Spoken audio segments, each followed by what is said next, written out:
Mapayapang hapon, Pilipinas! Ito po ang inyong balerina ng bayan, si Lisa Makuhay Lizalde, na bumabati sa lahat ng nakikinig sa DZRH Radio at sa mga nanonood sa DZRH TV, lalo na sa ating mga kasamahang alagad ng sining at kultura sa buong bansa. Tuwing buwan ng Agosto, ipinagdiriwang natin ang buwan ng wikang pambansa. Isang taunang paalala ng kahalagahan ng wikang Filipino bilang daluyan ng ating kasaysayan, kultura at pagkakakilanlan. Sa mga panahong ito, kung saan napakalakas at napakaingay ng mga banyagang impluensya dahil sa internet at social media, lalong nagiging mahalaga ang mga ganitong espesyal na selebrasyon upang patuloy na itaguyod at mas palalimin ang pagmamahal sa sariling wika. Sa ganitong mga adhikain, mahalaga ang papel na ginagampanan ng mga alagad ng sining at panitikan. Kanila ang mga tinig na hindi lamang bumibigkas ng tula o kwento, kundi nagbibigay din ng saysay at tanggal sa ating wika. Sa kanilang mga obra na ipapahayag ang pangarap ng isang bayang tunay na malaya, na may pagpapahalaga sa sarili at may pagkakaisa sa diwa gamit ang sariling wika. Kaya't huwag kayong aalis. Sa hapong ito, samahan ninyo kami sa kalahating oras ng masayang kwentuhan upang ipagdiwang ang buwan ng wikang pambansa, kasama ang ating pambansang alagad ng sining para sa panitikan na si Ginoong Virgilio Almario. Magbabalik ang Art to Art pagkatapos ng ilang paalala. Programang hatid ay sining at kulturang para sa lahat. Magbabalik ang Art to Art. Tinesting, sinuri, siniyasan. Ang resulta? Super effective ang Shield sa pagpatay ng bakterya at virus. Shield Antibacterial Soap. Believe ang mga eksperto sa Philippine Nurses Association. At si Mami. Tiwala ako sa Shield. Shield Antibacterial Soap. Napatunayang mabisa. Ang mga nurse, tiwala. ACS.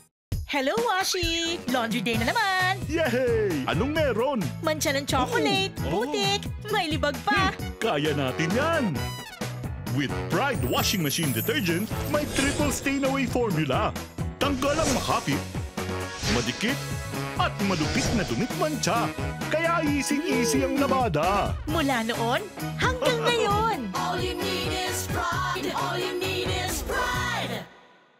ACS. Usapang sining at kultura para sa lahat. Art to Art. Nandito pa rin tayo sa Art to Art at kasama natin sa hapong ito para ipagdiwang ang buwan ng wikang pambansa, National Artist for Literature, Virgilio Almario. Magandang hapon po sa inyo, Sir Rio. Magandang hapon din sa iyo, Lisa. And welcome back to Art to Art. Suki na po kayo. Tagal na nga ninyo akong dinaimbitahan dito eh. Oh, pero kasi tuwing kayo po ang guest, lagi akong kinakabahan eh. Kasi na-challenge po yung aking Tagalog. Ganda-ganda nga na introduction mo kanina eh. Sir Rio, isa po kayo sa mga nanguna sa pagsusulong ng Pilipino bilang wikang pambansa. Sa inyong palagay po, nasaan na tayo ngayon sa pagtanggap at paggamit nito? Lalo na sa mga larangan ng edukasyon at pamahalaan. Well, hindi pa masyado sa hindi umuunlad yung ating perception ng edukasyon sa Pilipino. Nandun pa rin tayo sa 1970s period. Talaga po. Oo. Pero sa pamahalaan, ang isang pag-unlad natin ngayon, ng ating mga taga-batasan, pagka nasa TV na, ipipilitan na magsalita sa Pilipino. Kaya, ayan, halos dahil sa technology, sa ibang pagkakataon na binibigay ng technology, ay dahil kailangan nilang makausap ang masa, nakikinig ang masa kanila, kinakailangan nilang magsalita in Pilipino. Ano? Pero kung hindi, pagka sila lang yan, Inglesan lang na Inglesan. Ngayon, malaki na rin ang inunlad ng Pilipino dahil sa in terms of kalimbawa, literature. Dahil noong araw, ang nakikita ko, kami lang halos yung mga Tagalog na nagsasalita in Pilipino at nagpipilit na i-push ang literature in Pilipino laban sa Ingles. Pero ngayon, ang dami na nating writers na non-Tagalog eh. Lalo na ngayon sa Visayas at saka sa Bicol. Ang Bicol ang pinakamasigla ngayon. Pinakamasigla sila. Dahil hindi lang sa pagpupush ng Pilipino, kundi pagpupush din ng wika nila. Mainam yung nangyari na sa NCCA, na bukod sa ginawa nilang mga proyekto sa Pilipino, ay pinush nila yung pagkakaroon ng mga commissioners at ng mga seminars sa ibang lugar, sa ibang region. Kinalat nila yung dinecentralize ang gawain ng NCCA. Kaya malaking bagay yung kunyari. Dahil doon nagising yung mga regions. At pinakamalakas ang paggising sa Mindanao, kahit sa Mindanao, at saka sa Bicol. Of course, sa Ilocano, malakas na Ilocano dati na eh. Ang nangyayari dyan ngayon, naglalaban na talaga yung Pilipino at Ilocano. Naiinggit naman ngayon yung mga Ilocano kasi sabi nila, Ilocano writers, naagawan na sila ng audience ng mga Filipino writers. Na hindi naman totoo rin.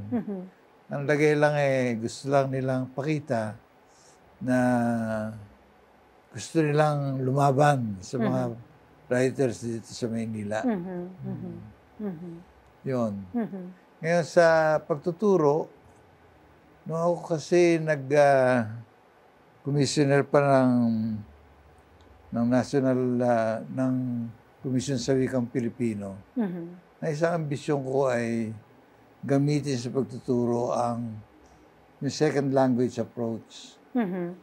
Kasi hanggang ngayon, inatake nila na Tagalog pa rin yung tinuturo. Yung Tagalog daw yung Pilipino. Pero ang ginagawa kasi ng mga teacher natin, Tagalog talaga yung tinuturo. Wala pang kamukha nung ginawa ng mga Peace Corps. Effective yung ginawa ng mga Peace Corps eh. Yung kanina second language approach sa English. Mainam din kasi na, kunyari, alamin ng mga teacher kung anong problema ng bata nagsasalita ng Ilocano, ang mother language niya Ilocano. Ano kaya hirap niya pagka nag-aaral siya ng Pilipino? Para noon, yun ang piliting ituro. Kung saan naghihirap yung bata, doon mag-concentrate ang pagtuturo. At ganoon din sa ibang lugar. Hindi para kasing ginagawa nila isang textbook galing sa Manila. Tapos lahat dadaan sa textbook na yun. Kaya medyo kuminsan nagiging sagabal yun. Para maging psychologically, ang bata ay maganyak talaga mag-aaral ng Pilipino. Yung second language approach, parang pinakikita muna na yung Pilipino hindi alien sa kanya. Di ba? At saka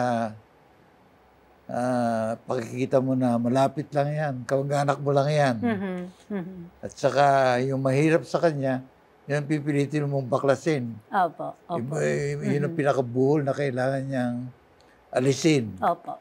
Para maging magaan sa kanya pag-aaral. Yun, sana, kung yun ang magagawa, mas lalagana pa ang Pilipino sa pamagitan ng mga eskwelahan. Pero talaga ang Pilipino, sa media nakinabang eh. Radio, TV, kahit yung ating ngayong mga social media, medyo ayoko lang yung kind of Filipino. Sinuturo nila kaya ako pumunta na rin doon eh. Para... Pelikula, yan. Although ngayon, in-encourage din natin yung pelikula na nakasulat o naka-script sa pagtutubong wika nila. Kasi maraming mga... Tapos gumagamit ng subtitles. Scriptwriters natin taga-Bisaya na mahusay. Ayun, kaya, ayan. Pero sa kabila ng napakarami ninyong naabot bilang alagad ng panitikan, patuloy pa rin po kayong nagsusulat at naglalabas ng mga bagong tula. Yun lang alam ko eh. Sa pahina naman o sa social media, meron na rin kayong social media. So ano po yung nagtutulak sa inyo na magpatuloy at saan po kayo humuhugot ng inspirasyon? Well, ang inspirasyon ko yung aking failure. Talaga po? Kasi ang failure ko bihira nakakaintindi sa akin. kaya yun ang aking hamon sa sarili. Magkaroon ako ng practice na unawain yung aking readers. Ibigay sa kanila kung hanggang saan yung kaya nila. Nang hindi lilitaw na parang sinisimplify ko lang yung idea ko. Opo. Diba kung ano yung language nilang alam, mas yun ang pag-aralan ko at gamitin ko sa aking pagtula. Kaya ngayon, hanggang ngayon, nag-experiment pa ako. Opo. Nasa Facebook po kayo. Oo. Yung aking Facebook pagka 100 plus kagad ang dumating na like, okay, tuka ako. Pero pagka tanghali na, wala pa ako nakikitang Like. 100 na likes. Failure ako noon. Kaya ulitin ko ito na, pero babaguhin ko yung paraan ng pagtula. Yung gano'n ang ginagawa ko. Yun nga, yung maganda sa social media is parang immediate po yung feedback, no? O, napakabilis ngayon ng feedback na nakukuha nyo from your readers. At hindi sila bobo, katulad na sinasabi ng iba. Dahil nagugulat ako minsan yung kanilang mga reactions. Hindi ko akalain yung mga pagbasa nila. Meron talagang medyo mahirap intindihin, spellingin nyo ka na, isip na kung ano sinasabi tungkol sa akin tula. Pero makikita ka ng mga gems Tutuwa ako doon kasi hindi ko nakikita yung sa akin mga eskwela. So, paano po ninyo nakikita ang papel ng teknolohiya sa pagpapalaganap ng sining at panitikan ngayon sa mga darating na panahon? Well, malaki ang kinalaman ever since ng technology. In fact, radio and TV at pelikula ay technology yan Na ngayon nga lang binabasa ko si Walter Benjamin. Isang topic na gusto ko sa kanya. Noong panahon niya na noong panahon ng giyera, bago sumiklab yung Second World War, meron siyang sinulat na what is art in the age of technology. Technological reproduction. At nakikita na niya doon ang problema ng authenticity of art, kung paano mo nagkakaroon ng pagbabago ang pag-appreciate ng art because of technology. Nagiging maganda ba yung marami kang audience kaysa dun sa nung araw ang nag-appreciate lang sa dula ko konti, sa sayo ko konti. Pero ngayon dahil sa technology, nakita maraming tao. Opo, napakalawak po ng reach ng technology. Sabi niya, merong masama, merong mabuti. Dahil ang masama, nawawala yung authenticity ng art. Kasi kung nire-reproduce ang art, halimbawa nang malayo na dun sa original. Sabi niya yung printing halimbawa, may urig ka, pagka nire-reproduce yan in thousands of copies, nawawala na yung original. Yung pagkapado sa original, yung hipo sa original, hindi na nakikita ng mga tao. Nawawala yung essence of art, sabi niya. At the same time, ito yung hamon naman. Na bakit kinakailangan art maging para sa elite lang, sa maliit na grupo. Kung nandiyan yung technology, kailangan gamitin yung technology to manifest qualities, hindi quantity lang, kundi qualities of art. noon ang pinag-uusapan pa lang niya, photography Opo. Noon pa lang start ang photography at saka film. Nag-umpisa pa lang noon yung Hollywood ngayon hindi na Hollywood kundi buong mundo na yung nagbubunot tungkol sa pelikula. Kaya hindi mo na malaman ngayon kung paano mo i-appreciate ang pelikula. Napakadami. Oo, pati ang criticism, nagbago. Nagbago. So, lalo pa ngayon na merong iPhone. Opo. Na nakikita mo na yung pelikula ngayon dito. Opo. Kahit siya ka magpunta, buksan mo lang yan. Panood mo na, hindi na kailangan magpunta sa theater. Yes. Nag-iiba yung kondisyon para sa art. Kayo po ba, meron na kayong aklat na in digital format or e-book format? Meron. In fact, may mga tula na ako na gano'n Hindi ko masyadong ina-appreciate. Bakit po? Kasi, yun nga, parang wala na ako dun Parang yung aking kaluluwa, tinapon ko dun sa daigdig na yun. Tapos wala na ako. Hindi na ako kinakausap ng mga tao. Kaya mainam petong FB, kahit paano may like ka pa. May reaction ka pa, pero dun sa iba, wala na Pagka nagdi-digital, kunyari, binabasa nila dun yun, Opo. Libre. At the same time,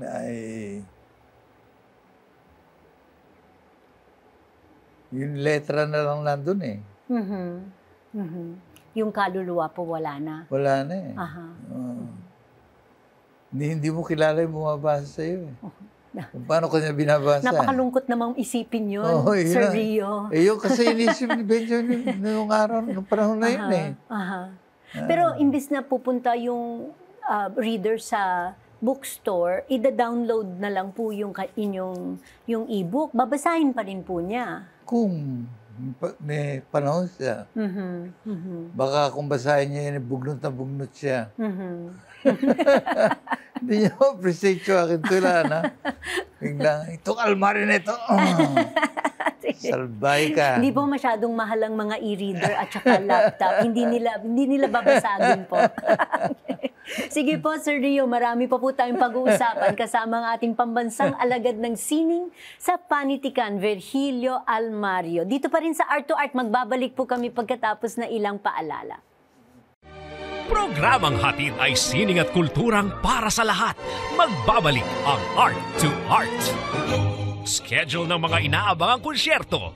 Update sa mga magagandang panoorin sa mga tanghalan at teatro. Narito na ang Art to Art Calendar. Narito ang ating arts calendar. Sa musika, inihahandog ng Manila Symphony Orchestra ang guitarist na si Fabio Zanon at cellist na si Fabio Presgrave sa concert na Brazilian Guitar and Cello. Isasagawa ito sa August 9, 7:30 p.m. sa Bayanihan Hall Creative Arts Center ng British School Manila, Taguig. Kasama rin si Filipino soprano Stephanie Quintin sa direksyon ni Maestro Marlon Chen, Principal Conductor at Music Director ng MSO. Tampok sa programa ang Brazilian music at mga obra ni Filipino composer Jeffrey Ching. Maaring bumili ng ticket sa ticketworld.com.ph. Sa teatro, patuloy na itinatanghal ng The Sandbox Collective ang Sideshow, the musical hanggang August 17 sa Power Max Center Spotlight Black Box Theater sa Circuit Makati. Batay sa totoong buhay, ito ay kwento ng conjoined twins na sina Daisy at Violet Hilton na nakilala bilang vaudeville performers noong 1920s. Ang Tony-nominated musical ay may musika ni Henry Krieger at lyrics ni Bill Russell. Maaring bumili ng ticket sa tickettome.net. Sa sayaw, inihahandog ng Ballet Manila ang Don Quixote, ang pinakahuling palabas ng The Pair Year performance season nito sa August 22, 23 at 24 sa Aliw Theater, CCP Complex, Pasay City. Tampok sa pangunahing papel ang mga principal dancers ng Mariinsky Ballet ng Russia na sina Renata Shakirova at Kimin Kim. Ang ballet classic ay nakatuon sa pag-ibig ni na Kitri at Basilio at ang pagbisita ni Don Quixote sa kanilang bayan. Maaring bumili ng ticket sa Ticket World. tinesting, sinuri, siniyasan. Ang resulta? Super effective ang Shield sa pagpatay ng bakterya at virus. Shield Antibacterial Soap. Believe ang mga eksperto sa Philippine Nurses Association. At si Mami. Tiwala ako sa Shield. Shield Antibacterial Soap. Napatunayang mabisa. Ang mga nurse, tiwala. ACS. Hello, Washi! Laundry day na naman! Yay! Anong meron? Mancha ng chocolate, putik, may libag pa! Kaya natin yan! With Pride Washing Machine Detergent, may triple stain-away formula. Tanggal ang makapit, madikit, at malupit na dumit mancha. Kaya easy-easy ang labada. Mula noon hanggang ngayon! All you need is pride. All you need is pride. ACS. Usapang sining at kultura para sa lahat. Art to Art. Andito pa rin tayo sa Art to Art at kasama pa rin natin sa pagdiriwang ng Buwan ng Wikang Pambansa ang ating National Artist for Literature, Virgilio Almario. Sir Rio, noong nakaraang taon, you launched your latest collection of poems, Lemlunay. Ito po yon, yung dala ninyo ngayon sa studio. Ito kasi yung version ng parang mumurahin. Ay, mumurahing version. Okay. Kasi coffee table book yan eh. I see. At tumatalakay po sa konsepto ng paraiso batay sa pananaw ng mga Tiboli. Bakit po ito yung napili ninyong tema at ano ang nais ninyong ipaabot sa mambabasa? Ako, yan na aking piniliwanag kahapon. Anyway, ang Tiboli kasi, ang Lemlunay ay konsepto ng paraiso ng mga Tiboli. Hindi lang yun eh. Dapat kong sabihin na ang konsepto ng paraiso, marami tayong lumad tribes. Marami tayong mga kapatid na may sariling konsepto ng paraiso na ibang-iba. Halimbawa itong Lemlunay, kaya ko ito nagustuhan hindi siya langit. Hindi siya isang espesyal na lugar na pupuntahan mo, hanapin mo. Kundi kung saan ka naroon, yun ang Lemlunay. It's ideal for you. Kung kunyari, hindi ka na maligaya doon sa lugar na yun, pwede ka umalis. Umanap ka na sa ibang Lemlunay. Yun ang akin. Very practical yung idea na yun eh. Para sa akin. Hindi ka mukha nung kunyari, konsepto natin ng Eden, na nilikha ng Diyos para kay Eva at kay Adan, na nandun lahat ang kailangan nila. Pagka sagana lahat, maligaya sila, meron lang pinagbawal na puno na huwag nilang gagalawin na ginalaw. Napalayas tuloy. Ibang-iba yung ating konsepto eh. Yung mga Tagalog, halimbawa, o hanggang Bisaya, ang ating concept ng unang tao, hindi likha sa putik, kundi galing sa kawayan. Di ba? Sa ibang lugar, galing sa itlog ng limukon, yung kanilang bird na limukon. So, magkaiba ang ating konsepto ng buhay kaysa buhay na konsepto ng mga Kristiyano. Ang langit natin ay iba-iba. Sa Manubo, ang kanilang paraiso ay tinatawag nilang nalindangan. Yun ay isang lugar naman na secluded. Nasa langit halos. Opo. Somewhere. Hindi nila alam kung nasaan. At pupunta ka lang doon sa pamagitan ng isang flying boat. Sabi nga ni Hilda Cordero noong araw yun ang unang concept ng rocket ship.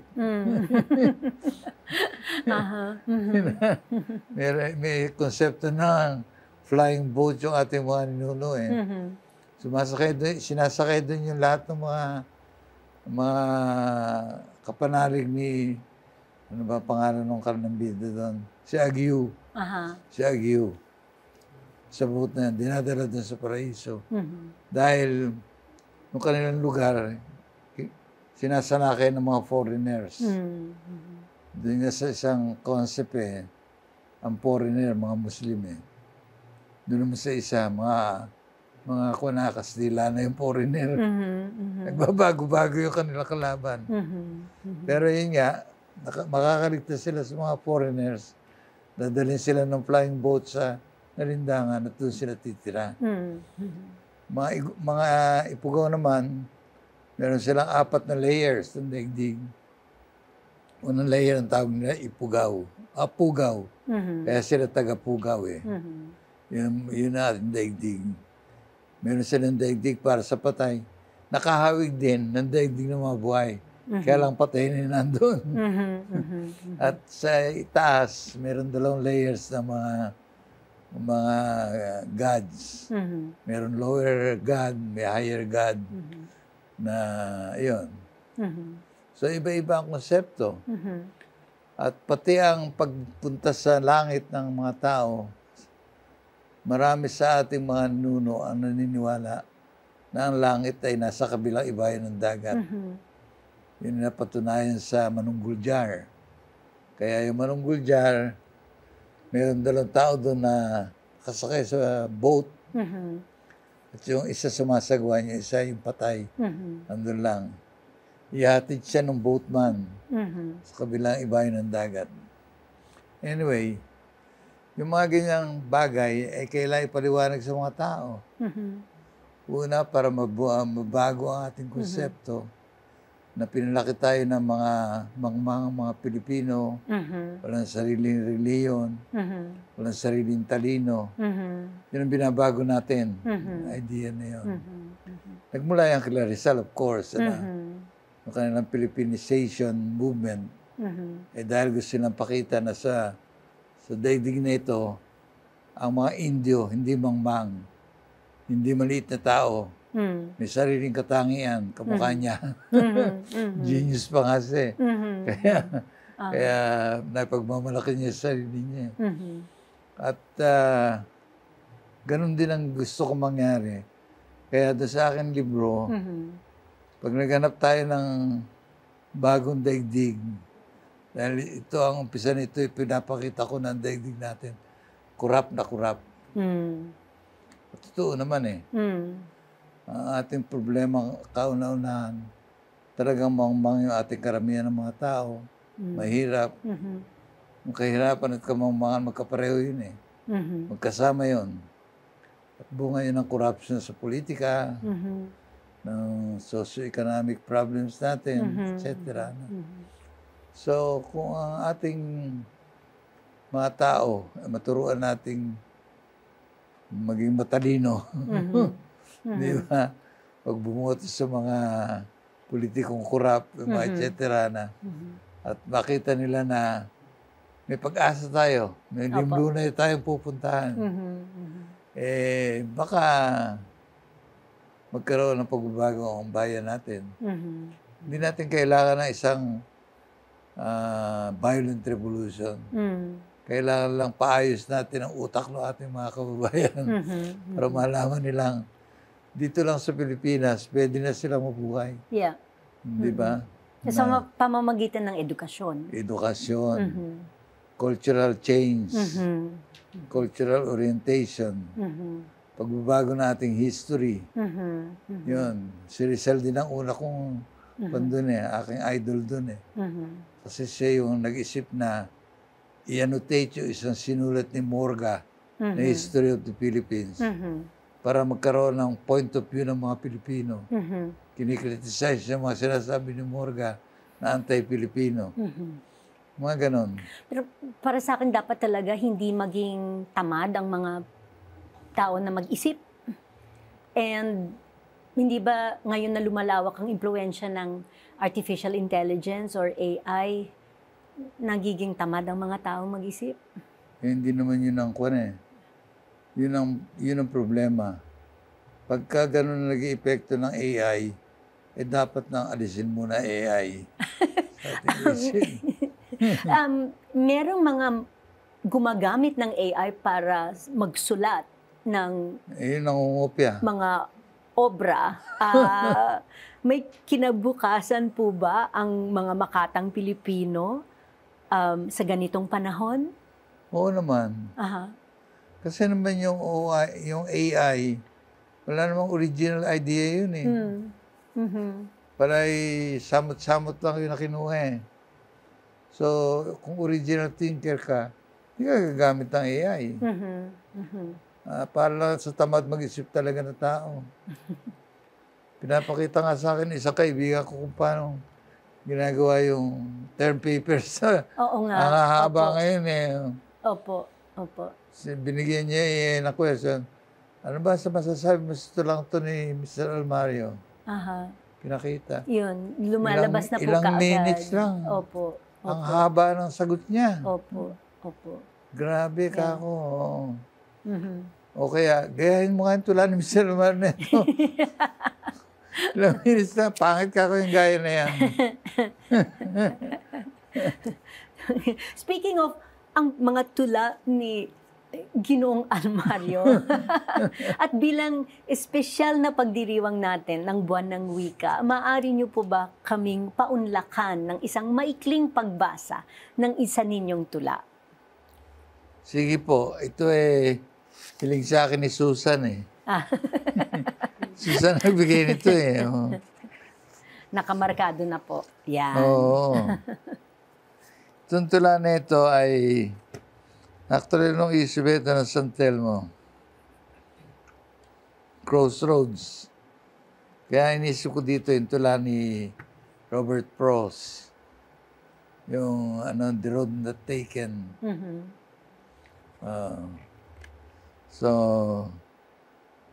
kay Robert Frost, parang challenge yun. Napupunta ka sa isang landas na hindi pinupunta ng maraming tao. Ito, tiniyak ko, napupuntahan landas, matinik. Kaya hindi ka pupunta sa, hindi ka maraming makakasama dito. Kaya ito aking tula na. Landas na matinik. Pagdating sa sangandaan, yun ang crossroad eh. Pagdating sa sangandaan, sino ang hihirang sa landas na madawag at matinik?